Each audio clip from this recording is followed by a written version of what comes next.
विजय और माधव दोनों भाई पास के शहर से व्यापार करके अपने गांव मधुपुर लौट रहे थे। दिन ढल चुका था। रास्ते में हल्की ठंडी हवा चल रही थी। दोनों भाई विजय और माधव ने शहर में अपनी फसल बेचकर अच्छी कमाई की थी। शाम का समय था। आसमान में काले बादल छा रहे थे। उनके बैल अपनी मस्त चाल में धीरे धीरे चल रहे थे, जैसे उन्हें दुनिया की भागदौड़ से कोई जल्दी ना हो। रास्ता लंबा था और चारों ओर खेतों की मिट्टी की सौंधी खुशबू फैली हुई थी। अरे माधव, देख तो, क्या सुहावना मौसम हो गया है। हवा में मिट्टी की खुशबू कितनी प्यारी लग रही है ना। बिल्कुल। और आज तो फसल भी अच्छे दामों में बिक गई। भगवान का लाख लाख शुक्र है, मेहनत रंग लाई। लेकिन देख माधव, बादल घिरते जा रहे हैं। लगता है बारिश होने वाली है। हाँ भैया, सच कह रहे हो। शहर का शोरगुल तो सिर दर्द कर देता है, लेकिन गांव की ये शांति मन को सुकून दे देती है। अब घर जाकर अम्मा को ये खुशखबरी सुनाएंगे। वो तो बहुत खुश होंगी। अचानक तेज हवा चलने लगी। पेड़ों के पत्ते सरसराने लगे और धूल उड़ने लगी। बैल भी बेचैन हो गए और रुक रुक कर चलने लगे। चलो थोड़ी रफ्तार बढ़ा लेते हैं, नहीं तो बीच रास्ते में भीग जाएंगे। अरे भीग भी गए तो क्या, बचपन याद आ जाएगा जब हम खेतों में बारिश में नाचते थे। हाँ भैया, वो दिन भी क्या दिन थे। अब तो बस जिम्मेदारियां ही जिम्मेदारियां हैं। सही कहा तूने। लेकिन चाहे वक्त कितना भी बदल जाए, गांव की मिट्टी और इसकी खुशबू हमेशा अपनी लगती है। धीरे धीरे बारिश शुरू हुई और कुछ ही देर में तेज बूंदाबांदी होने लगी। दोनों भाई अपने सिर पर कपड़ा डालकर खामोशी से इधर उधर देखने लगे, कहीं शरण मिल जाए। लगता है ऊपर वाले ने आज खूब बरसने की ठान ली है। बैल बेचैन है, धीरे चलाना पड़ेगा। वो आगे कुछ रोशनी सी दिख रही है, शायद कोई घर या चौपाल हो। अगर वहीं तक पहुंच जाए तो रुक सकते हैं। हाँ, मुझे भी दिख रही है। चलो उसी ओर बढ़ते हैं, पर जरा संभल कर।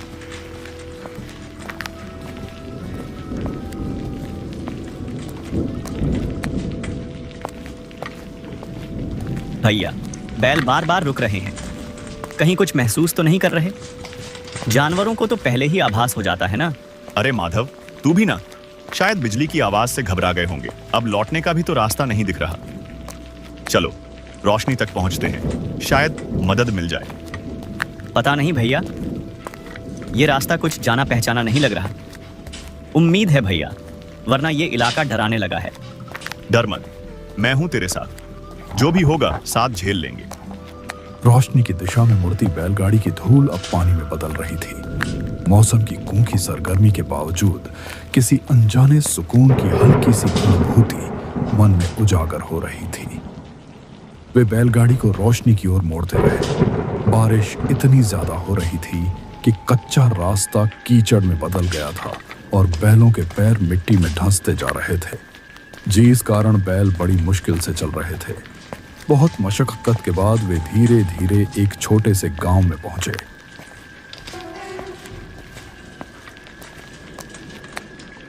गांव छोटा था पर साफ सुथरा दिख रहा था। कुछ घरों से मध्यम रोशनी और धुआं निकल रहा था। गांव में घुसते ही दोनों भाइयों को एक बुजुर्ग आदमी दिखाई दिया, जो अपने घर के बाहर दरवाजे पर बैठा था और उसके बगल में एक लालटेन जली हुई थी। बुजुर्ग आदमी ने दोनों भाइयों को ध्यान से देखा और फिर धीरे धीरे मुस्कुराए। उस मुस्कान में एक अजीब सा रहस्य छिपा हुआ था। नमस्ते बाबा। हम पास के शहर से अपने गांव लौट रहे थे। अचानक रास्ते में बारिश आ गई तो यहां रुकना पड़ गया। अरे बेटा, कोई बात नहीं। ऐसी रातों में राहगीरों को आसरा देना ही तो इंसानियत है। अंदर आओ, भीग गए हो दोनों। धन्यवाद बाबा। रास्ता इतना कीचड़ भरा हो गया कि बैल भी थक गए हैं। लगा अब कहीं रुकने की जगह नहीं मिलेगी। हाँ, इस इलाके का मौसम बड़ा नटखट है। कभी चुप रहता है, कभी अचानक बरस पड़ता है। कुछ क्षणों तक वह यूं ही देखता रहा, फिर अचानक उठा और अपने घर की ओर मुड़ गया। उसने इशारे से दोनों भाइयों को भी अपने घर में रुकने के लिए कहा। घर काफी पुराना था, मगर साफ सुथरा और व्यवस्थित। दीवारें मिट्टी की थीं और छत खपरेल की, जिन पर बारिश की बूंदें मध्यम लय में गिरकर एक विचित्र संगीत सा रच रही थीं। भीतर एक लालटेन जल रही थी, जिसकी मध्यम रोशनी पूरे घर में एक रहस्यमय माहौल बना रही थी। हवा में पुराने समय की सी नमी और मिट्टी की गंध तैर रही थी, जैसे यह घर अब भी अपने अतीत की यादों में सांस ले रहा हो। चलो आग के पास बैठ जाओ, बदन सुखा लो। आपका गांव बड़ा शांत है बाबा। बाहर से लगा जैसे यहां कोई रहता ही नहीं। रहता हूं बेटा, मैं और कुछ पुराने लोग, बाकी तो सब अपने अपने भाग्य के साथ चले गए। चले गए मतलब गांव छोड़ दिया उन्होंने? कुछ ने गांव छोड़ा, कुछ को गांव ने छोड़ दिया। पर तुम लोग थके लग रहे हो, पहले गर्म पानी ले लो। लेकिन आपने कहा कि गांव ने छोड़ दिया, आपका मतलब क्या है? कुछ बातें वक्त आने पर ही समझ में आती हैं। फिलहाल तुम आराम कर लो, रात अभी लंबी है।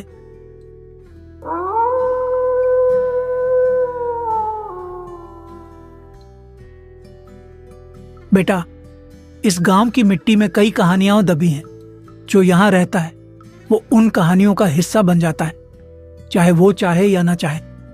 लोग कहते हैं कि ये गांव बरसों पहले उजड़ गया था, लेकिन कुछ आत्माएं अब भी यहां भटकती हैं। मैं तो बस उनका पहरेदार हूं, ताकि कोई अनजाना यहां भटक कर फंस ना जाए। बाबा, आप ये कैसी बातें कर रहे हैं? आत्माएं, पहरेदार, ये सब तो सुनी सुनाई लगती हैं। भैया, मुझे तो डर लगने लगा है। बाहर बारिश के बीच वो अजीब सी सरसराहट सुनाई दे रही है, जैसे कोई घर के चारों ओर घूम रहा हो। घर के अंदर का वातावरण भी कुछ अलग था। वहां रखा फर्नीचर बहुत पुराना था, जैसे कई दशकों से उसी जगह पर हो। दीवारों पर टंगी तस्वीरें भी फीकी पड़ चुकी थीं, जिनमें बीते जमाने की झलक अब भी मौजूद थी। इतने में भीतर से बुजुर्ग आदमी की पत्नी बाहर आई। वे भी उम्र दराज थी, पर उनके चेहरे पर गजब की शांति थी। उन्होंने पुराने जमाने के कपड़े पहन रखे थे और उनकी धीमी चाल में एक अनकही गरिमा थी, जैसे वे किसी ऐसे दौर से आई हों जो अब बस यादों में रह गया है। देखो बेटा, ये मेरी धर्मपत्नी है सुलोचना। उम्र के इस पड़ाव में भी घरांगन को वैसे ही संभालती है जैसे पहले दिन संभालती थी। यह घर हमारे पुरखों की निशानी है। बिजली यहां आई तो थी, पर हमने उसे अपनाया नहीं। इन लालटेनों की रोशनी में हमें अब भी वही सुकून मिलता है जो मशीनों की चमक में नहीं मिलता। वक्त बदल गया, पर हम नहीं बदले। शायद इसलिए ये घर अब भी अपने अतीत की सांसें लेता है। बाबा, ये घर और इसकी खुशबू कुछ अलग सी है। लगता है जैसे समय यहां थम गया हो। हाँ भैया, और ये भी सोचने वाली बात है कि जब हर गांव में बिजली पहुंच चुकी है, तो ये गांव अब भी अंधेरे में क्यों डूबा है? उजाले से ज्यादा भरोसा हमें इस मध्यम रोशनी पर है बेटा, क्योंकि यह न तो आंखों को चकाचौंध करती है, न दिल को बेचैन। इस घर में जो भी ठहरता है उसे कुछ पल के लिए चैन मिल ही जाता है, चाहे वो कहीं से भी आया हो। बरसों से यहाँ कोई मेहमान नहीं आया था। अच्छा लगा कि आज फिर किसी ने इस चौखट को पार किया। तुम दोनों को थकान होगी, मैं चूल्हे पर कुछ गर्म कर देती हूँ। इतना कहकर बुजुर्ग महिला रसोई की ओर चली गई। उनके जाते ही बुजुर्ग आदमी ने दोनों भाइयों को बैठने का इशारा किया। तीनों मिट्टी के फर्श पर बिछी पुरानी दरी पर बैठ गए और आपस में बातचीत करने लगे। तो बेटा, रास्ते में कोई और यात्री नहीं मिला क्या? इस मौसम में लोग आमतौर पर यहाँ से गुजरने की हिम्मत नहीं करते। नहीं बाबा, पूरा रास्ता सुनसान था। बस कहीं कहीं सूखी पत्तियों की सरसराहट सुनाई दे रही थी। लगा जैसे कोई हमें देख रहा हो, पर दिखा कोई नहीं। ये जंगल ऐसा ही है बेटा। यहाँ की हवा भी अपनी बातें कहती है। कभी लगता है कोई पीछे चल रहा है, कभी कोई नाम पुकारता है, मगर डरने की बात नहीं। अब तो हमारे गांव में हो, यहाँ सब सुरक्षित है। सच में बहुत सुकून देने वाला माहौल है यहाँ। मगर अजीब बात यह है कि रास्ते में हमें गांव कहीं दिखा ही नहीं। अचानक ये जगह सामने आ गई, जैसे किसी पर्दे के पीछे से उभर आई हो। लगता है जैसे इस गांव की हवा में कोई अलग ही बात है। एक अजीब सी शांति है जो डर और सुकून दोनों देती है। कभी कभी कुछ जगहें खुद नहीं दिखती बेटा, बल्कि कुछ लोग ही उन्हें देख पाते हैं। शायद आज रात तुम्हारा भाग्य यहाँ ले आया। क्या मतलब बाबा? क्या ये गांव बाकी गांवों से अलग है? हर गांव की अपनी कहानी होती है बेटा, हमारी भी है, लेकिन वो कल बताऊंगा। रात बहुत हो गई है, पहले खाना खा लो और आराम कर लो। थकान उतर जाए फिर सब समझा दूंगा। बातचीत का सिलसिला कुछ देर चला ही था कि रसोई से बर्तनों की हल्की आवाजें आने लगी और थोड़ी देर बाद बुजुर्ग महिला खाना लेकर आ गईं। थालियों में रखा खाना देखने में साधारण था, पर उसमें एक अजीब सा स्वाद था, जैसे उसमें पुराने जमाने के मसाले हों या कुछ ऐसा जो अब के समय में इस्तेमाल नहीं होता। स्वाद मन को छू रहा था, पर साथ ही एक हल्की सी बेचैनी भी जगा रहा था। क्या लगता है ये सच में साधारण खाना है? खाने में जो स्वाद है वह पुराने जमाने का है। इसे खाते हुए सिर्फ पेट नहीं, यादें भी तृप्त होती हैं। भोजन के बाद रात गहराने लगी। बाहर बारिश थम चुकी थी, पर खपरेल से टपकती बूंदों की लय अब भी सन्नाटे में गूंज रही थी। तभी बुजुर्ग आदमी उठा, एक पुरानी लालटेन हाथ में ली और बोला कि अब वे विश्राम कर लें। वह उन्हें लेकर घर के पीछे की ओर गया, जहां एक छोटा सा कमरा था, पुराना लेकिन साफ सुथरा। उसने मुस्कुराते हुए कहा कि आज की रात वे यहीं ठहर जाएं। बेटो, अब विश्राम का समय है। मैं तुम्हें एक कमरा दिखाता हूँ। आज रात यहीं रहो, सुरक्षित रहोगे। ठीक है बाबा, लेकिन ये कमरा इतना पुराना है फिर भी साफ सुथरा दिख रहा है। कमरा छोटा है पर अजीब सा सुकून है। कमरे में दोनों भाई आकर लेट गए। कमरा छोटा था पर साफ सुथरा। हवा में एक अजीब सी खुशबू थी, जैसे धूप या अगरबत्ती की हल्की महक फैली हो। कमरा छोटा है पर अजीब सा सुकून है। यहाँ की हवा में भी कुछ अलग महक है। हाँ भैया, और बाहर बारिश तो थम गई, पर खपरेल से टपकती बूंदों की आवाज कुछ अजीब लग रही है, जैसे कोई हमें देख रहा हो। हाँ, मुझे भी लग रहा है कि यहाँ समय जैसे थोड़ा धीमा है। हाँ भैया, जैसे धूप और अगरबत्ती की मिली जुली खुशबू फैली हो। कुछ अजीब सा पर शांत। हाँ, और ये महक कुछ पुराना याद दिला रही है, जैसे किसी ने इसे बरसों से यहां छोड़ा हो।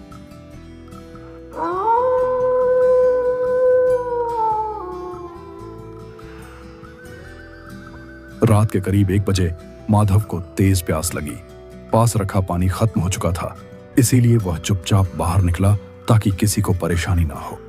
पानी खत्म हो गया, जल्दी से ले आऊं ताकि भैया परेशान ना हो।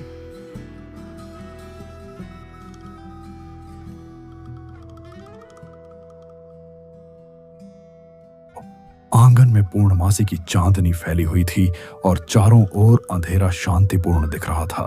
आंगन के बीचों बीच एक छोटा सा पुराना कुआं था, जिसके चारों ओर पत्थर लगे थे।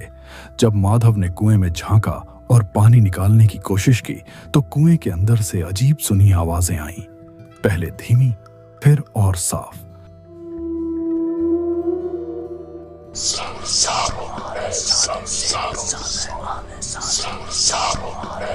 हवा में अचानक एक ठंडी सिहरन दौड़ गई और चांद की रोशनी मानो एक पल के लिए घट गई। माधव ने फिर से ध्यान से सुना और उसके दिल की धड़कन तेज हो गई।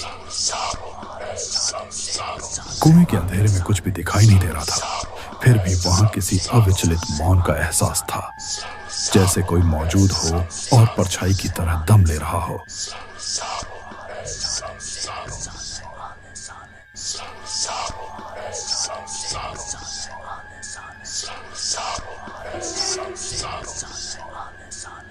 तभी बिल्कुल उसके ठीक पीछे से धीमे से कोई आवाज गूंजी।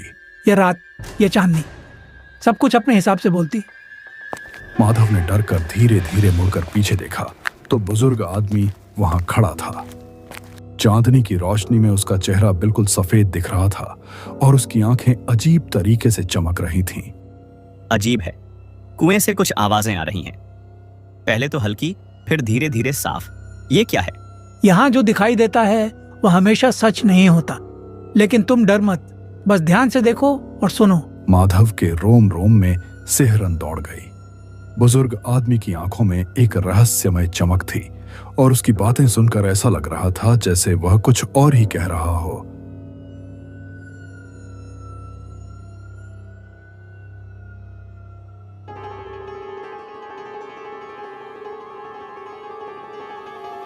माधव तुरंत कमरे में लौट आया और बड़े भाई विजय को जगाने लगा।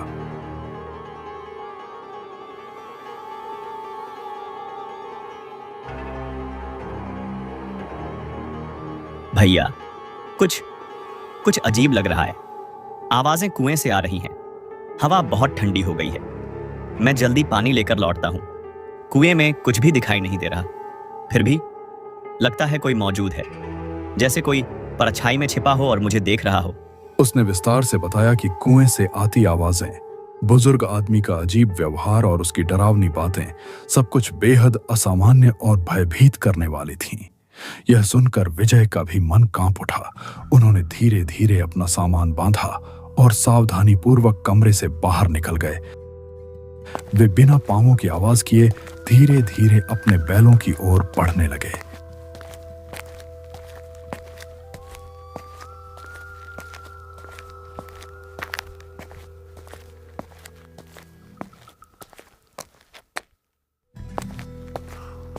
घर के पीछे बैल गौशाला में बंधे हुए थे और वे उन्हें खोलकर बैलगाड़ी तैयार कर रहे थे। तभी अचानक बुजुर्ग आदमी वहां आ गया। बेटों, कहाँ जा रहे हो आप इस समय? बाबा, हम सुबह जल्दी गांव पहुंचने का सोच रहे थे। इतनी रात में? ये रास्ता अकेला सुरक्षित नहीं है। हम संभल कर जाएंगे बाबा। और देखते ही देखते गांव के सभी लोग भी वहां पहुंच गए। अजीब बात यह थी कि इतनी रात में गांव के सभी लोग कैसे जाग रहे थे। उनके चेहरे चांदनी में अजीब लग रहे थे, आंखें चमक रही थीं और उनके कपड़े बहुत पुराने और फटे हुए थे। तभी उनके बीच से एक आदमी बोला, अरे तुम लोग हमारे मेहमान हो, लेकिन अब तुम्हें हमेशा के लिए इसी गांव में रहना पड़ेगा। अब तुम हमारे साथ यहां रहोगे, भागने की कोशिश मत करना। हम तुम्हें बुला रहे हैं और अब कोई रास्ता नहीं बचा। उसकी आवाज में अजीब सी खुशी थी। उसकी बातें सुनकर विजय और माधव की सांसें फूल गईं। उन्हें समझ में आ गया कि इस जगह पर कुछ बहुत बड़ी गड़बड़ी है। तुम हमारे साथ रहो। अब तुम्हारा यहाँ से निकलना आसान नहीं। जो यहाँ आता है वह हमेशा के लिए इसी जगह का हिस्सा बन जाता है। हाँ, यह हमारा नियम है। जो भी यहाँ आता है वह हमेशा के लिए यहाँ रुकता है। अब तुम भी हमारी तरह बनोगे। दोनों भाइयों ने एक दूसरे को देखा और तुरंत वहां से दौड़कर भागने लगे। दौड़ते हुए वे अपनी बैलगाड़ी के पास पहुंचे और तुरंत उस पर चढ़ गए। उन्होंने बैलों को तेजी से हाँकना शुरू किया। डर के मारे बैल भी तेजी से दौड़ने लगे।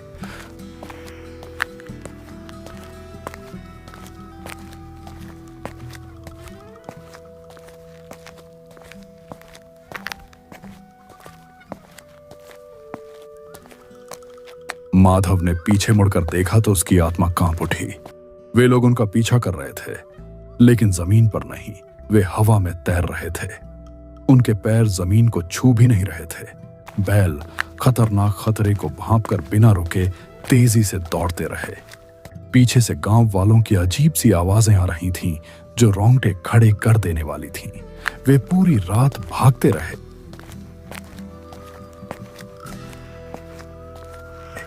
जब सुबह हुई तो काफी दूर निकल आए। सूरज निकलते ही उन्होंने एक असली सामान्य गांव देखा, जहां लोग अपने रोजमर्रा के कामों में व्यस्त थे। उन्होंने बैलगाड़ी रोकी और पास की चाय की दुकान पर गए, जहां कुछ लोग पहले से बैठे थे। तभी उन्होंने पास के गांव के बारे में उनसे पूछना शुरू किया। माधव, लगता है हम सच में बच गए। देख, यह गांव बिल्कुल सामान्य है। लोग रोजमर्रा के काम में व्यस्त हैं। अगर थोड़ी देर भी हम अटकते तो पता नहीं क्या होता। शायद हम हमेशा के लिए वही उसी गांव में रह जाते और कभी भी अपने गांव नहीं लौट पाते। क्या आप दक्षिण दिशा में एक गांव के बारे में जानते हैं? कल रात हम वहां रुके थे। हमें वहां बड़े आदर से स्वागत मिला और खाना भी खिलाया गया। लेकिन सच बताऊं तो उनकी बातें बहुत ही अजीब लग रही थी। हमें अपनी जान बचाकर भागना पड़ा। वहां कुछ लोग हमारे पीछे दौड़ रहे थे। हम अब समझना चाहते हैं कि उस गांव का क्या रहस्य है। क्या आप हमें इसके बारे में बता सकते हैं?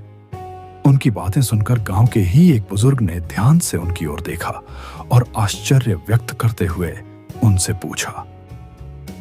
हाँ बेटा, मैं जानता हूं उस गांव के बारे में। सच कहूं तो वह गांव श्रापित है। पहले भी वहां कई लोग गए लेकिन वापस नहीं लौटे। सारे लोग रहस्यमय ढंग से गायब हो गए और मर चुके हैं। वह गांव अब हमेशा के लिए सुनसान है। जो भी अजनबी वहां रुकने के लिए बाध्य होता है वह कभी वापस नहीं आता। रात्रि में वहां रुकने वाला व्यक्ति हमेशा के लिए उस गांव में फंस जाता है और गायब हो जाता है। इसलिए तुम दोनों भागकर सुरक्षित रह गए। यह सच में एक बड़ा चमत्कार है कि तुम बच पाए। गांव वाले की बातें सुनकर विजय और माधव एक दूसरे की ओर आश्चर्य से देखने लगे और उनकी सांसें तेज हो गईं। अब दोनों भाइयों को पूरी तरह समझ में आ गया कि कल रात उनके साथ वास्तव में क्या हुआ था और उन्हें एहसास हुआ कि वे मौत के मुंह से बचकर निकल आए हैं। देख रहे हो माधव, अब सब कुछ समझ में आ गया। चलो चाय पी लेते हैं और जल्दी यहां से निकलते हैं। दोनों भाई डर से कांपते हुए थोड़ी देर वहीं चाय की टपरी पर बैठे, चाय पी और तुरंत वहां से निकल पड़े। पूरे रास्ते भर वे इस बात पर सोचते रहे कि कैसे वे उस भयानक मौत के जाल से निकलने में कामयाब हुए। अपने गांव पहुंचकर उन्होंने रात की यह घटना पूरे गांव वालों को सुनाई। गांव के लोगों ने उन्हें बताया कि यह गांव श्रापित है और पहले भी कई बार लोग यहां जाकर रहस्यमय ढंग से गायब हो चुके हैं।